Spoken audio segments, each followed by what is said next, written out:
Sermones escogidos del Santo Cura de Ars.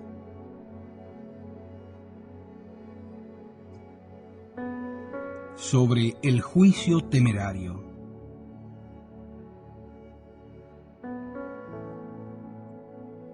Os doy gracias, Dios mío, porque no soy como los demás hombres, ladrones, injustos, adúlteros, ni como este publicano que está aquí en vuestra presencia.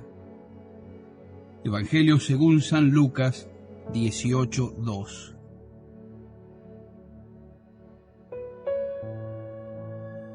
Tal es, hijos míos, el lenguaje del orgulloso, el cual, hinchado con la buena opinión que de sí mismo tiene, desprecia con el pensamiento al prójimo, critica su conducta y condena los actos realizados con la más pura e inocente intención. Solo encuentra bien hecho o bien dicho lo que él hace o lo que él dice. Le veréis siempre atento a las palabras y acciones del vecino, y a la menor apariencia de mal, sin examinar motivo alguno, las reprende, las juzga y las condena. Oh maldito pecado, de cuántas disensiones, odios y disputas eres causa, o mejor dicho, cuántas almas arrastras al infierno. Sí, hijos míos, vemos que los que están dominados por este pecado se escandalizan y se extrañan de cualquier cosa. Preciso era que Jesús lo juzgase muy pernicioso. Preciso es que los estragos que causa en el mundo sean horribles, cuando para hacernos concebir grande horror al mismo, nos lo pinta tan a lo vivo en la persona de aquel fariseo. Hijos míos, cuán grandes, cuán horribles son los males que este maldito pecado encierra. Oh, cuán costoso le es corregirse al que está dominado por él. Para animaros, hijos míos, a sacudir en todo momento el yugo de semejante defecto, voy primero a dároslo a conocer en cuanto me sea posible, y segundo, veremos los medios que hay que emplear para corregirnos.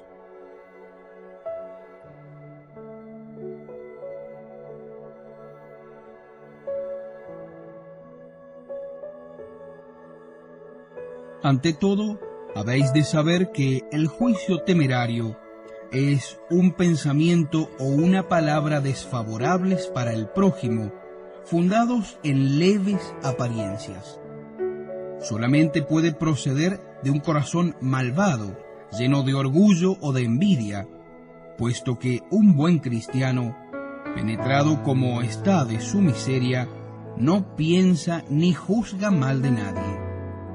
Jamás aventura su juicio sin un conocimiento cierto, y eso todavía cuando los deberes de su cargo le obligan a velar sobre las personas cuyos actos juzga.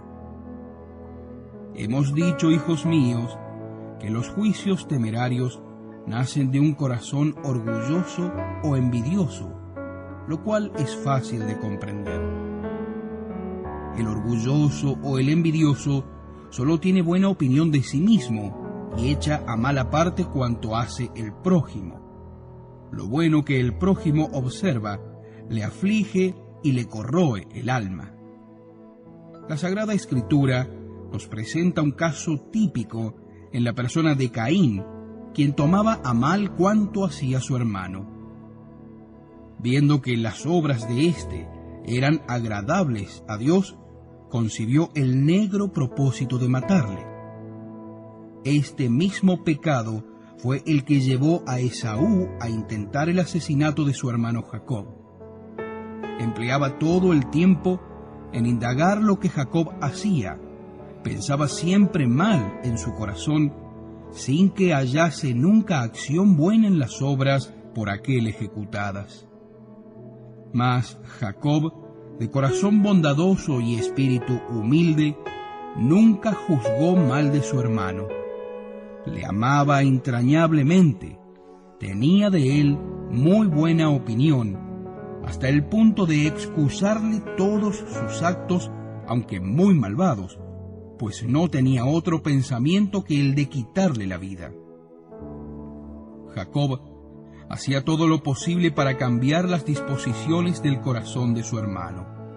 Rogaba a Dios por él, obsequiábale con regalos y presentes para manifestarle su amor y darle a entender que no abrigaba los pensamientos que Esaú creía.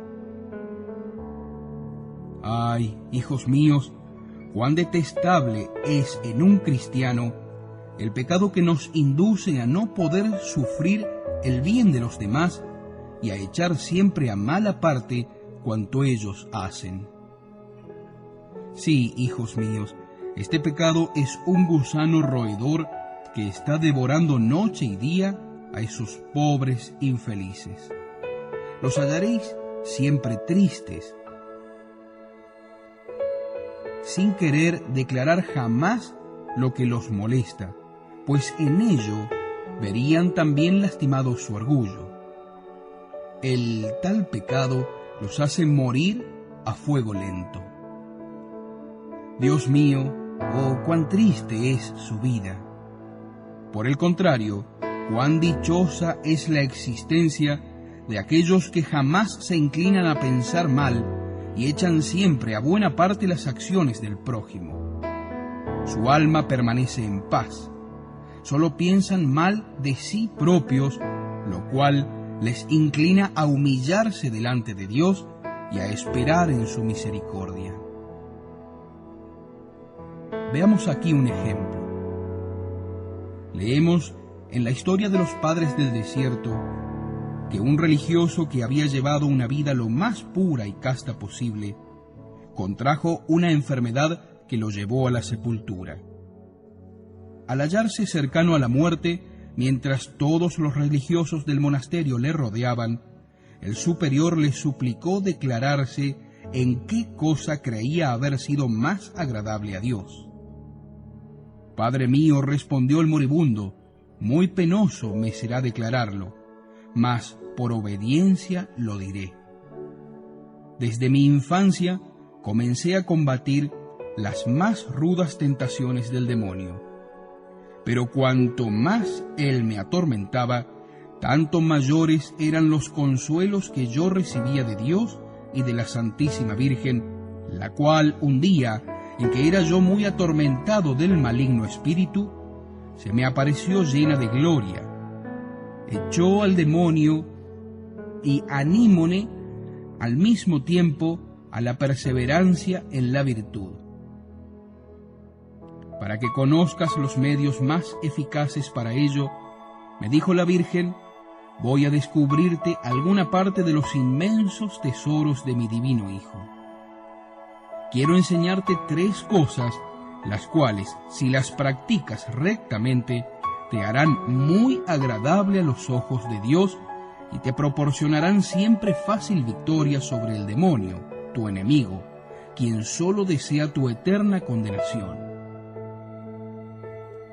Sé siempre humilde.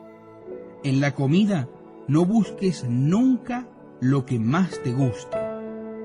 En el vestido, vístete siempre con sencillez. En tus funciones, no pongas jamás apego a las que puedan ensalzarte a los ojos del mundo, sino a las que son a propósito para rebajarte. En cuanto a tu prójimo, no juzgues nunca mal acerca de sus obras o palabras, ya que muy frecuentemente los pensamientos del corazón no se conforman con el acto exterior. Juzga y piensa bien de todo el mundo. Una acción muy agradable a mi Hijo. Dicho esto, desapareció la Santísima Virgen, y desde entonces me he consagrado a poner en práctica sus saludables consejos, lo cual creo que habrá contribuido grandemente a ganar méritos para el cielo. Según esto, hijos míos, veis muy bien que sólo un corazón malvado puede juzgar mal del prójimo. Por otra parte, al juzgar al prójimo, debemos tener siempre en cuenta su flaqueza y su capacidad de arrepentirse. Ordinariamente, casi siempre, debemos después rectificar nuestros juicios acerca del prójimo, ya que, una vez examinados bien los hechos, nos vemos forzados a reconocer que aquello que se dijo era falso. Nos suele acontecer lo que sucedió a los que juzgaron a la casta Susana, fundándose en la delación de 2 falsos testigos y sin darle tiempo de justificarse. Otros imitan la presunción y malicia de los judíos, que declararon a Jesús blasfemo y endemoniado. Otros, por fin, se portan como aquel fariseo que, sin preocuparse de indagar si Magdalena había o no renunciado a sus desórdenes, y por más que la vio en estado de gran aflicción, acusando sus pecados y llorándolos a los pies de Jesucristo, su Salvador y Redentor, no dejó de considerarla como una infame pecadora. El fariseo, hijos míos, que Jesús nos presenta como modelo infame de los que piensan y juzgan mal de los demás, cayó al parecer en 3 pecados. Al condenar a aquel pobre publicano, piensa mal de él, le juzga y le condena, sin conocer las disposiciones de su corazón. Aventura sus juicios solamente por conjeturas. Primer efecto del juicio temerario. Le desprecia en sí mismo solo por efecto de su orgullo y malicia. Segundo carácter de ese maldito pecado. Finalmente, sin saber si es verdadero o falso lo que le imputa, le juzga y le condena, y entre tanto aquel penitente, retirado en un rincón del templo, golpea su pecho y riega el suelo con sus lágrimas pidiendo a Dios misericordia. Os digo, hijos míos, en primer lugar, que la causa de tantos juicios temerarios es el considerarlos como cosa de poca importancia. Y no obstante, si se trata de materia grave, muchas veces podemos cometer pecado mortal.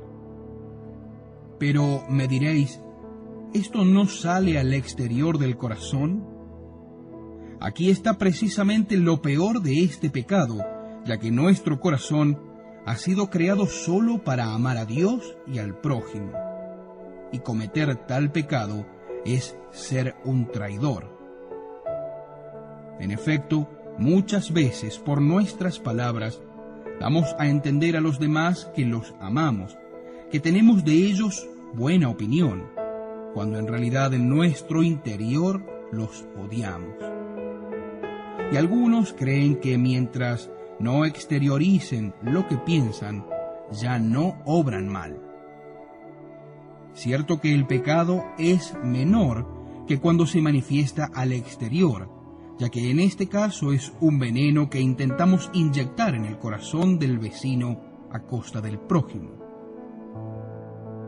Si grande es este pecado cuando lo cometemos solamente de corazón, calculad lo que será a los ojos de Dios cuando tenemos la desgracia de manifestar nuestros juicios por palabra.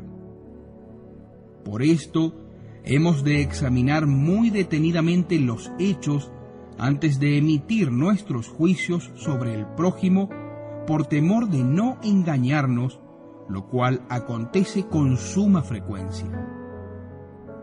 Ved lo que hace un juez cuando ha de condenar a muerte a un acusado. Llama primero separadamente a los testigos, les pregunta y está extremadamente atento a observar si se contradicen. Los amenaza, los mira con aire severo, lo cual infunde terror y espanto en el corazón. Pone, además, todos sus esfuerzos en arrancar la verdad de la boca del culpable. Veréis que a la menor duda suspende el juicio, y cuando se ve obligado a pronunciar sentencia de muerte, lo hace temblando, por temor de condenar a un inocente. ¡Ay, hijos míos! ¿Cuántos juicios temerarios evitaríamos si acertásemos a tomar todas estas precauciones cuando tratamos de juzgar la conducta y las acciones del prójimo? ¿Cuánto menor número de almas poblaría el infierno? En la persona de nuestro padre Adán, nos ofrece Dios un admirable ejemplo acerca de la manera como debemos juzgar a nuestro prójimo. El Señor había visto y oído todo cuanto Adán hiciera. No hay duda que podía condenar a nuestros primeros padres sin ulterior examen. Pero no, para enseñarnos a no precipitarnos nunca en nuestros juicios sobre las acciones del prójimo, les pregunta a uno y otro a fin de que confiesen el mal que cometieron. ¿De dónde viene, pues, hijos míos, esa multitud de juicios temerarios y precipitados acerca de nuestros hermanos? Del gran orgullo que nos ciega ocultándonos nuestros propios defectos, que son innumerables y muchas veces más horribles que los de las personas de quienes pensamos o hablamos mal. Y de aquí viene que casi siempre nos equivocamos juzgando mal las acciones del vecino. Algunos he conocido que hacían indudablemente falsos juicios, y por más que se les advirtiese de su error, ni por esas querían retroceder en sus apreciaciones. Andad, andad, pobres orgullosos, el Señor os espera, y ante Él tendréis forzosamente que reconocer que solo era el orgullo lo que os llevaba a pensar mal del prójimo. Por otra parte, hijos míos, para juzgar sobre lo que hace o dice una persona sin engañarnos, sería necesario conocer las disposiciones de su corazón y la intención con que dijo o hizo tal o cual cosa. Ah, hijos míos, nosotros no las tomamos todas estas precauciones y por eso obramos mal al examinar la conducta del vecino. Es como si condenásemos a muerte a una persona fundándonos únicamente en las declaraciones de algunos atolondrados y sin darle lugar a justificarse. Pero me diréis tal vez, nosotros juzgamos solamente acerca de lo que hemos visto, según lo que hemos visto, y aquello que hemos presenciado. He visto hacer tal acción, pues la afirmo. Con mis oídos he escuchado lo que ha dicho. Después de esto no puedo ya engañarme. Pues yo, hijos míos, os invito a que entréis dentro de vosotros mismos y consideréis vuestro corazón, el cual no es sino un depósito repleto de orgullo, y habréis de reconoceros infinitamente más culpables que aquel a quien juzgasteis temerariamente, y con mucha razón podéis temer que un día le veréis entrar en el cielo, mientras vosotros seréis arrastrados por los demonios al infierno. Oh miserable orgulloso, nos dice San Agustín, te atreves a juzgar a tu hermano ante la menor apariencia de mal, y no sabes si está ya arrepentido de su culpa y se cuenta en el número de los amigos de Dios. Anda con cuidado que no te arrebate el lugar que tu orgullo te pone en gran peligro de perder. Sí, hijos míos, esas interpretaciones, esos juicios temerarios, salen siempre de quien cobija un gran orgullo secreto, que no se conoce a sí mismo y se atreve a querer conocer el interior del prójimo, cosa solamente conocida de Dios. Ah, hijos míos, si pudiésemos arrancar este pecado capital de nuestro corazón, nunca el prójimo obraría mal a nuestro entender, nunca nos divertiríamos examinando su comportamiento. Nos contentaríamos con llorar nuestros pecados y hacer todos los posibles para corregirnos y nada más. Sí, hijos míos, creo que no hay pecado más temible ni más difícil de enmendar, hasta tratándose de personas que parecen cumplir rectamente sus deberes religiosos. Sí, hijos míos, la persona que no está dominada por ese maldito pecado puede ser salva sin someterse a grandes penitencias. Y voy a referiros un ejemplo admirable. En la historia de los padres del desierto se refiere que cierto religioso había llevado una vida vulgar sin manifestaciones extraordinarias de virtud, hasta el punto que los demás compañeros le tenían por muy imperfecto. Cuando estuvo en trance de muerte, el superior observó que se hallaba tranquilo y contento, cual si tuviese ya el cielo asegurado.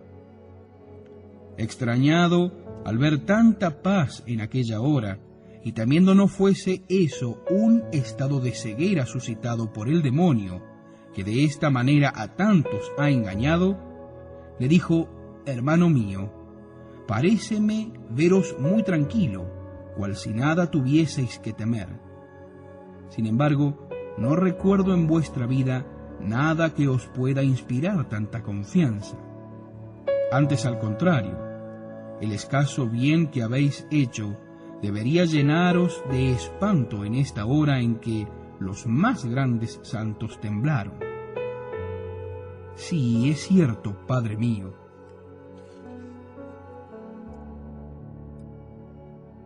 El bien que he podido ejecutar es poca cosa, es más, es casi nada. Pero lo que me llena de consuelo en este momento es que durante toda mi vida me he preocupado en cumplir el gran precepto del Señor, dando a todo el mundo de no pensar, hablar ni juzgar mal de nadie.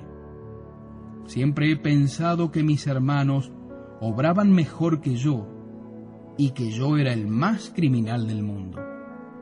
He ocultado y excusado siempre sus defectos por cuanto esta era la voluntad de Dios. Y puesto que Jesús ha dicho: no juzgues y no serás juzgado, confío ahora ser juzgado favorablemente. Tal es, Padre mío, el fundamento de mi esperanza. Admirado el superior, exclamó: ¡ay, hermosa virtud! ¡Cuán preciosa eres a los ojos de Dios! Vete en paz, hermano mío, grandes cosas has hecho, tienes el cielo asegurado. Oh hermosa virtud, cuán rara eres, tan rara como lo son los que merecen el cielo. En efecto, hijos míos, ¿qué viene a ser un cristiano que posea las demás virtudes y se halle falto de ésta? No es más que un hipócrita, un falsario, un malvado, a quien el aparecer virtuoso exteriormente sírvele tan solo para aumentar su iniquidad. ¿Queréis conocer, hijos míos, si sois de Dios? Mirad de qué manera os portáis con el prójimo, mirad cómo examináis y juzgáis sus acciones. Lejos de aquí, pobres, orgullosos, miserables, envidiosos y celosos, el infierno y sólo el infierno es vuestro destino. Mas veamos esto más detalladamente. ¿Se habla bien de una joven refiriéndose a sus buenas cualidades? Ah, replicará alguno, si es verdad que tiene buenas cualidades, tampoco le faltan otras malas. Ella frecuenta la compañía de fulano, quien no tiene, por cierto, muy buena fama. Seguro estoy de que no se encuentran para hacer nada bueno.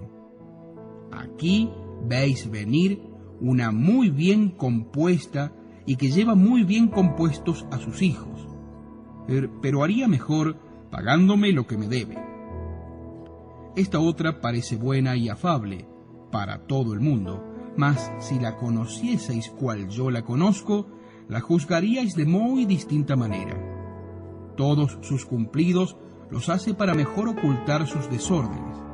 Fulano se propone pedirla en matrimonio, mas si me pidiese consejo, le diría lo que él no sabe. En una palabra, es una muy mala persona. ¿Quién es este que ahora pasa? Ay, amigo, poca cosa perderás si no lo conoces. Solo te diré una cosa: huye de su compañía, es un escandaloso, todos le tienen por tal o cual cosa. Lo mismo que esta mujer que finge discreción y piedad, siendo así que es la más aborrecible persona que la tierra haya sostenido. Por otra parte, ya es cosa corriente que esas personas que quieren pasar por virtuosas y prudentes sean las más rencorosas y malvadas. Tal vez os habrá ofendido en algo. Oh, no, pero bien sabéis que todas son lo mismo. Acabo de hablar con un antiguo conocido. Es ciertamente un gran borracho, un famoso insolente. Seguramente, dirá el interlocutor, os habrá dicho algo molesto. Ah, no, jamás me ha dicho nada que no estuviese en razón, pero todo el mundo le tiene por lo que he dicho. Si no le oyese de tus labios, no quisiera creerlo. Cuando se halla entre gente que no le conoce, el hipócrita sabe muy bien disimular. Todo el mundo le tendría por buena persona. El otro día me encontré con fulano, a quien ya conocéis, y seguramente tenéis por virtuoso. Yo os aseguro que si no daña a nadie, es porque le falta ocasión. No quisiera hallarme solo con él. Seguramente, dirá el otro, os habrá perjudicado alguna vez en algo. No, jamás he tenido tratos con él. ¿Cómo pues sabéis su mal comportamiento? Oh, no es cosa difícil, todos lo dicen. Como aquel que el otro día estaba con nosotros. Al oírle, diríais que es un hombre más caritativo, el más caritativo de este mundo, que no sabe negar nada a quien le pide algún favor. Mas en realidad es un avaro empedernido que andaría 10 leguas para ganar 2 cuartos. Os aseguro que el mundo está desconocido. De nadie podemos fiarnos.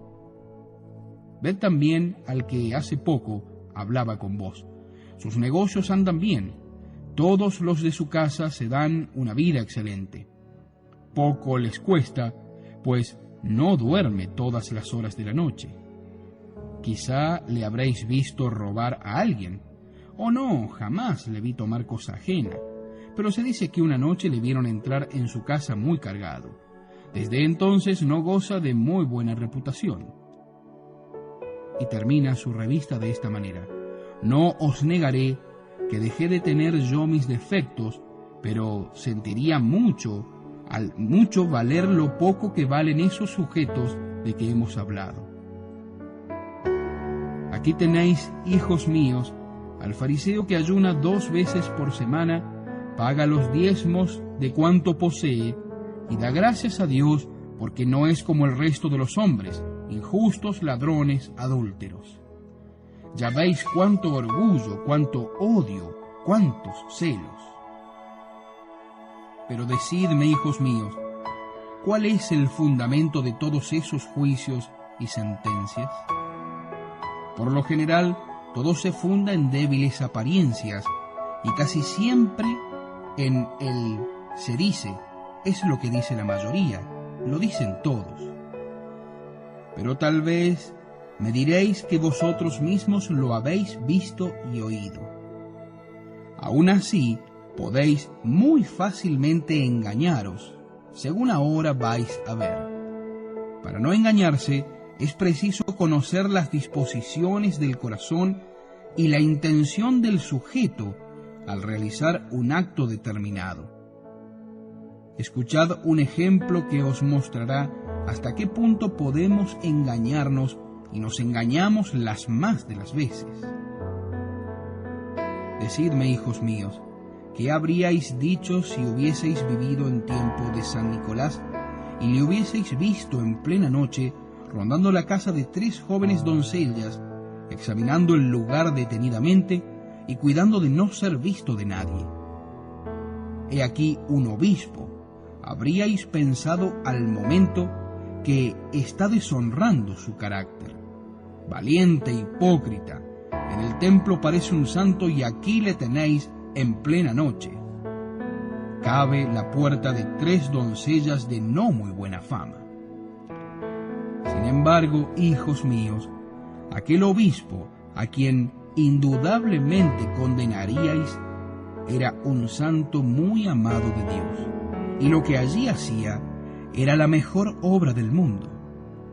A fin de evitar a aquellas doncellas la vergüenza de mendigar, y pensando que la indigencia las haría abandonarse al pecado, iba por la noche y les echaba dinero por la ventana. Si hubieseis visto a la hermosa Judith dejar su vestido de luto para adornarse con cuanto la naturaleza y el arte podían proporcionarle para hacer resaltar su extraordinaria belleza, al verla entrar en la tienda del general del ejército, que era un viejo impúdico, al verla poner a contribución todos los medios para hacérsele agradable, seguramente habríais dicho: he aquí una mujer de mala vida.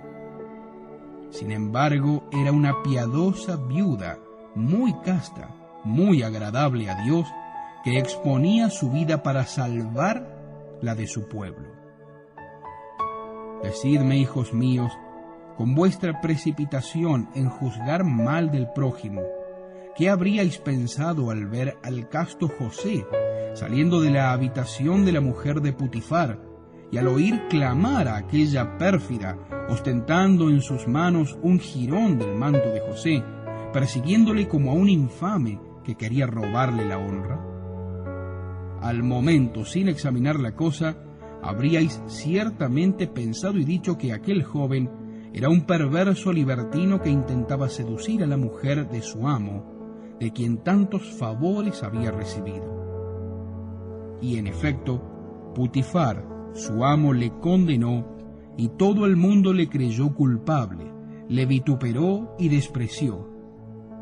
Mas Dios, que penetra los corazones y conocía la inocencia de José, le da el parabién por la victoria alcanzada, al preferir perder su reputación antes que perder su inocencia y caer en el menor pecado.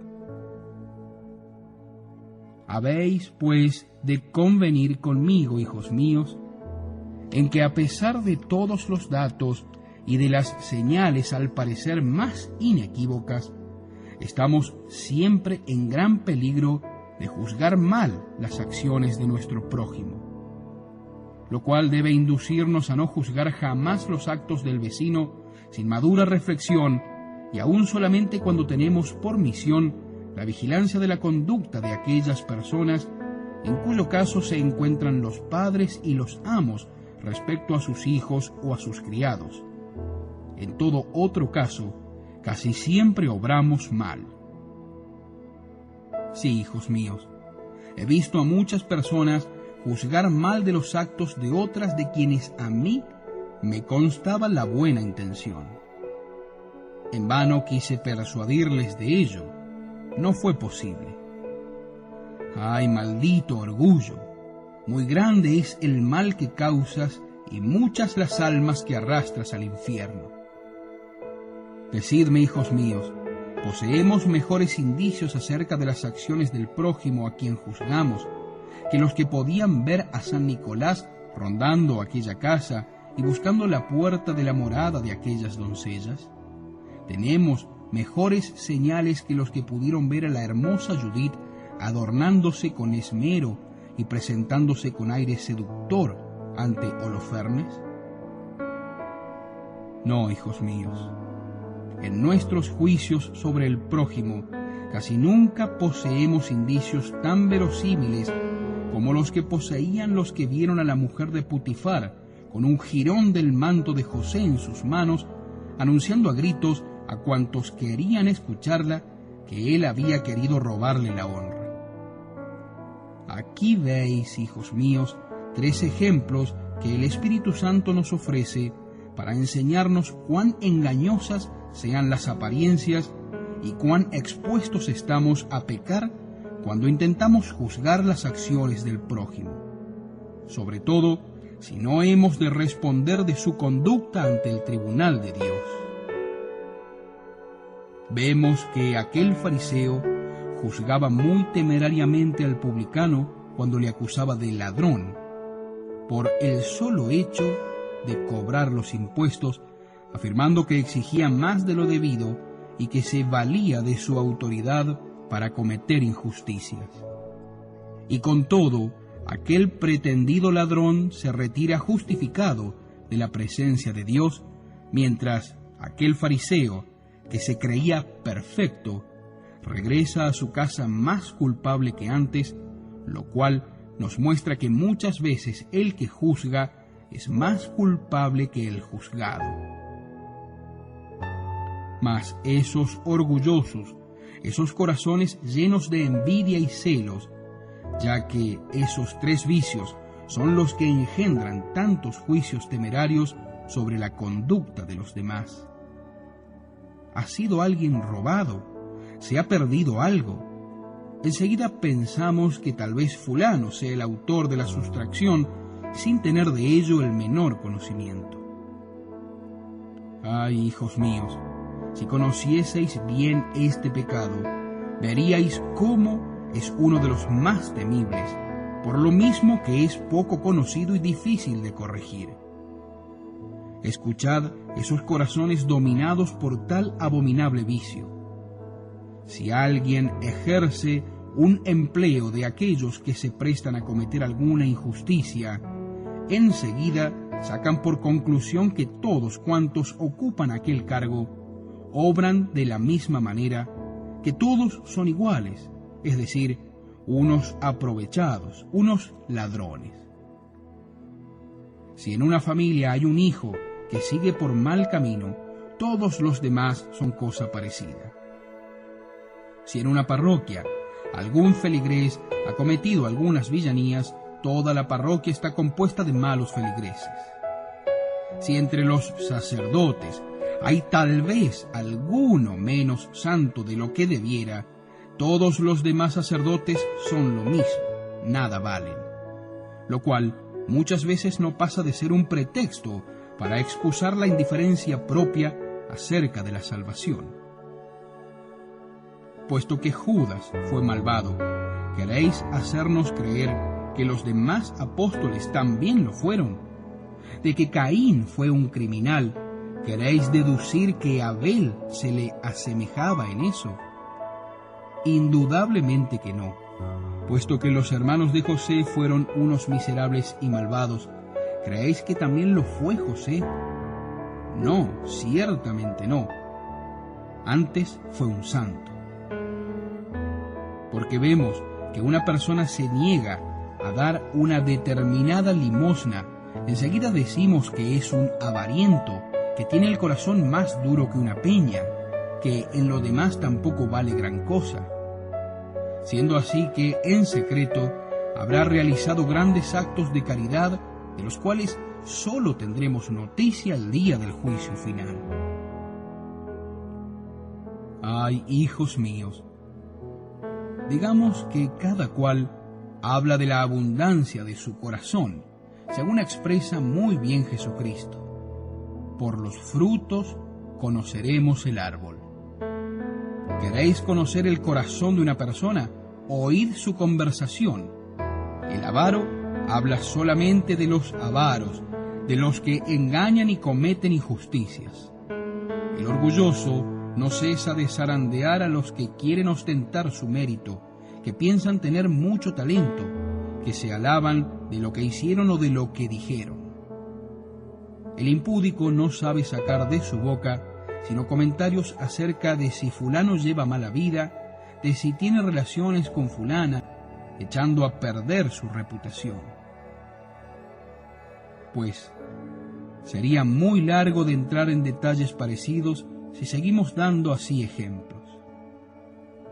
Ah, hijos míos, si tuviésemos la dicha de estar libres de orgullo y de la envidia, nunca juzgaríamos a nadie, sino que nos contentaríamos con llorar nuestras miserias espirituales, orar por los pobres pecadores y nada más, bien persuadidos de que Dios no nos pedirá cuenta de los actos de los demás, sino sólo de los nuestros.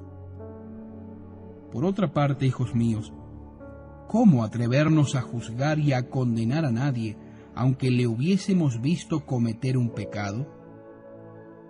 Nos dice San Agustín que aquel que ayer era un pecador, hoy puede ser un penitente. Al ver el mal que comete el prójimo, digamos a lo menos: ay, si Dios no le hubiese concedido mayores gracias que a él, tal vez habría llegado aún más lejos. Sí, hijos míos, el juicio temerario lleva necesariamente consigo la ruina y la pérdida de la caridad cristiana.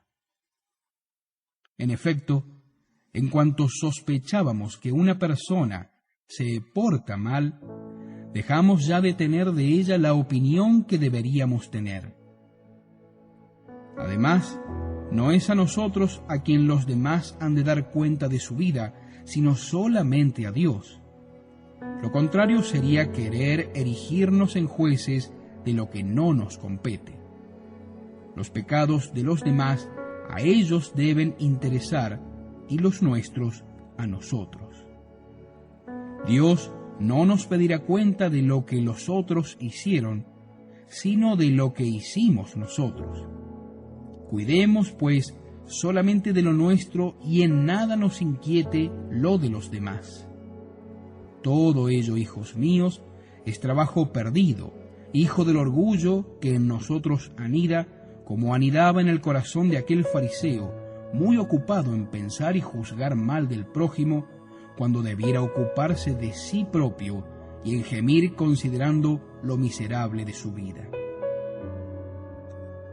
Sí, hijos míos, dejemos a un lado la conducta del prójimo y contentémonos con exclamar con David: Dios mío, hacedme la gracia de conocerme tal cual soy, para que así sepa en qué os he podido desagradar, pueda enmendarme, arrepentirme y alcanzar el perdón. Hijos míos, en tanto una persona se entretendrá en examinar la conducta de los demás, en tanto dejará de conocerse a sí propia y no será agradable a Dios. Esto es, se pondrá cual un obstinado orgulloso. El Señor nos dice: no juzguéis y no seréis juzgados. De la misma manera que hubierais tratado a los demás, mi Padre os tratará a vosotros. Con la misma medida que hubierais medido a los demás, seréis vosotros medidos.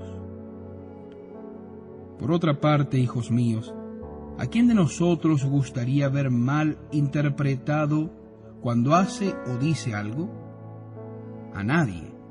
¿Y no dice nuestro Señor Jesucristo: no hagas a los demás lo que no quisieras te hiciesen a ti? Ah, hijos míos, cuántos pecados cometemos de esta manera. Cuántos son los que de ello no se dan cuenta y de consiguiente jamás se acusaron de tales culpas.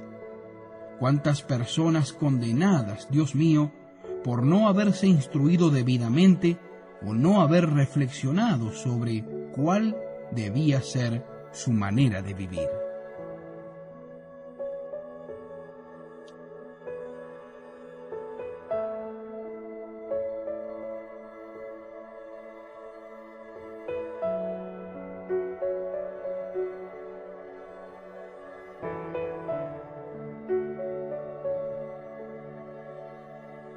Acabamos de ver cuán común y frecuente sea este pecado, cuán horrible a los ojos de Dios y al mismo tiempo cuán difícil su enmienda. Para no dejaros sin los medios de corregiros de él, veamos cuáles sean los remedios que debemos emplear para preservarnos de caer o para enmendarnos si tenemos la desgracia de estar ya dominados por él. El gran San Bernardo nos dice que si no queremos juzgar temerariamente al prójimo, debemos evitar ante todo aquella curiosidad, aquel deseo de saberlo todo, y huir de toda investigación acerca de los hechos y dichos de los demás o acerca de lo que pasa en la casa del vecino. Dejemos que el mundo vaya siguiendo su camino según Dios le permite, y no pensemos ni juzguemos mal, sino de nosotros mismos. Decían un día a Santo Tomás que se fijaba demasiado de la gente y que muchos se aprovechaban de su bondad para engañarle. Y el santo dio esta respuesta digna de que la grabemos en nuestro corazón. Tal vez sea esto cierto, pero pienso que solo yo soy capaz de obrar mal, siendo como soy el ser más miserable del mundo. Prefiero que me engañen a que me engañe yo mismo juzgando mal de mi prójimo. Y ahora oíd lo que nos dice el mismo Jesucristo por boca de San Juan. Quien ama a su prójimo cumple todos los preceptos de la ley de Dios. Para no juzgar mal de nadie, hijos míos, debemos siempre distinguir entre la acción y la intención que haya podido tener el sujeto al realizarla. Pensad siempre para vosotros mismos, tal vez no creía obrar mal al hacer aquello. Quizá se había propuesto un buen fin, o bien se habrá engañado, quién sabe. Puede que sea ligereza y no malicia. A veces se obra irreflexivamente, mas cuando vea claramente lo que ha hecho, a buen seguro se arrepentirá. Dios perdona fácilmente un acto de debilidad. Puede que otro día sea un buen cristiano, tal vez llegue a santo. San Ambrosio nos ofrece un admirable ejemplo en el elogio que hace del emperador Valentiniano, diciéndonos que aquel príncipe no juzgaba nunca mal de nadie y que dilataba todo lo posible el castigo que a veces veíase obligado a imponer a los súbditos que habían delinquido. Cuando se trataba de jóvenes, atribuía sus faltas a la ligereza de la edad y a su poca experiencia.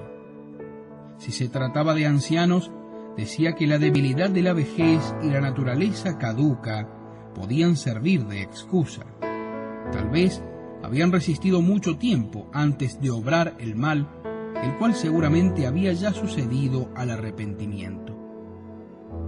Si eran personas constituidas en elevada dignidad, decíase a sí mismo: «Ay, nadie ignora que las dignidades son un gran peso que nos arrastra al mal.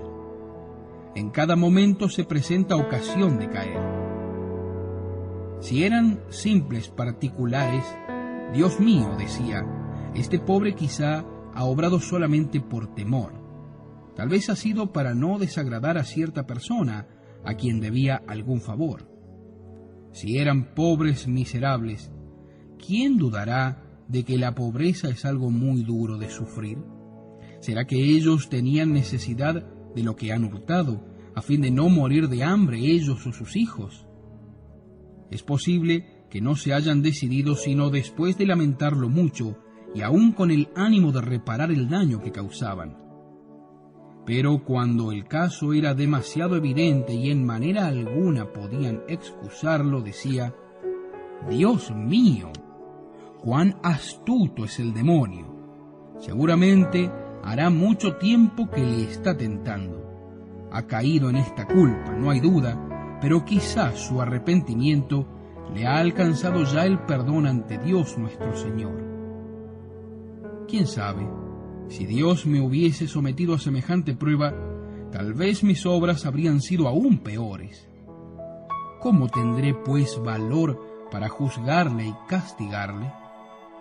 Ya le castigará Dios, el cual no se equivocará en sus juicios.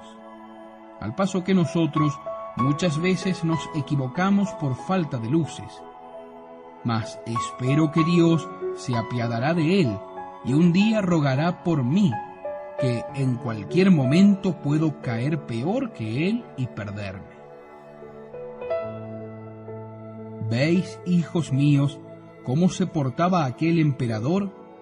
¿Veis cómo siempre hallaba manera de excusar los defectos del prójimo, echándolo todo a la buena?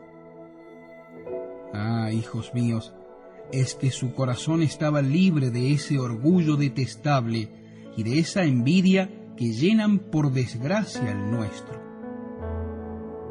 Mirad, hijos míos, mirad la conducta de la gente del mundo, y ved si observa esa caridad cristiana que impulsa a tomarlo todo en buen sentido y nunca jamás en el mal.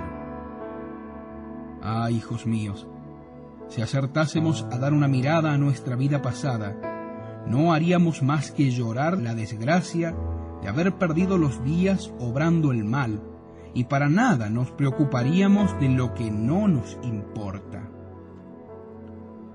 Pocos vicios son tan aborrecidos de los santos como el de la maledicencia.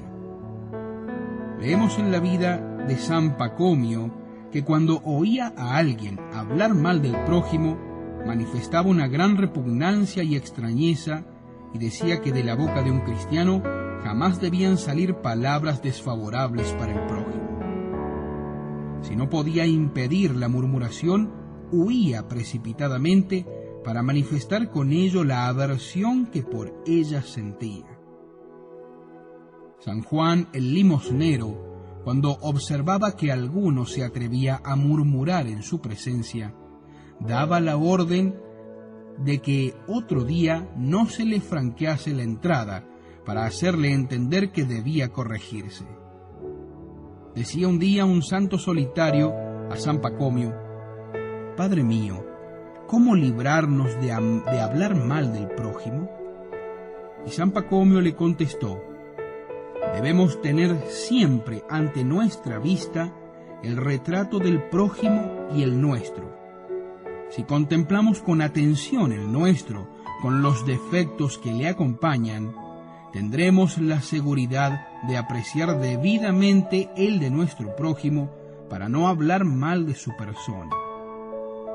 Al verlo más perfecto que el nuestro, a lo menos le amaremos como a nosotros mismos». San Agustín, cuando era ya obispo, sentía un horror tal de la maledicencia y del murmurador que, a fin de desarraigar una costumbre tan indigna de todo cristiano, en una de las paredes de su comedor hizo inscribir las siguientes palabras: «Quien quiera que esté inclinado a dañar la fama del prójimo, sepa que no tiene asiento en esta mesa». Y si alguien, aunque fuese un obispo, caía en la murmuración, le reprendía con viveza diciendo: «O han de borrarse las palabras que están escritas en esta sala, o tened la bondad de levantaros de la mesa antes que la comida haya terminado. O bien, si no cesáis en este género de conversación, me levanto y os dejo». Posidio, que escribió la vida del santo, nos dice que él fue testigo de este hecho.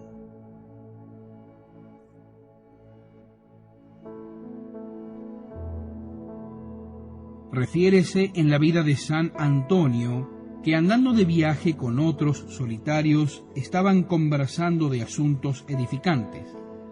Pero como es muy difícil, por no decir imposible, hablar mucho tiempo sin meterse en la conducta del prójimo, al final del camino dijo San Antonio a los solitarios: «Muy satisfechos podéis estar por haber viajado en compañía de este buen anciano».